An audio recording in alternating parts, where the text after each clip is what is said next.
যারা বাগান করে তাদের নাকি কোনো কিছু ফালাতে কষ্ট হয়। আসলে কথাটা সত্য। যারা গার্ডেন করে বা কষ্ট করে গাছপালা শাকসবজি ফলায় তাদের কাছে আসলে কোনো কিছু বাগানের ফালানোটা অনেক কষ্টকর।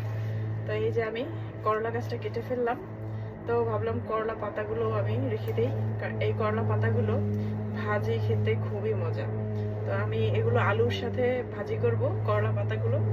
তো অনেকেই খায় শুনেছি, আমি আগে কখনো খাইনি, কিন্তু যখন থেকে আমি গার্ডেনিং করি তখন থেকে আমি এই পাতাটা খাই। তো আমার কাছে খুবই ভালো লাগে, আর আমাদের বাসার সবাই এটা অনেক পছন্দ করে। তো শুধু শুধু ওয়েস্ট করে লাভ কি। তো করলা পাতাগুলো রেখে দিলাম। আই এম আ গার্ডেনার, তো আমাকে এটা তো করতেই হবে, কোনো কিছু ওয়েস্ট করা যাবে না। তোমরা কারা কারা করলা পাতা খাও আমাকে জানিও, কারা কারা ভেজে খেয়েছো এগুলি। আর যদি না খেয়ে থাকো একদিন ট্রাই করে খেয়ে দেখো কেমন লাগে, তারপর আমাকে জানিও যে এটা খেতে কেমন।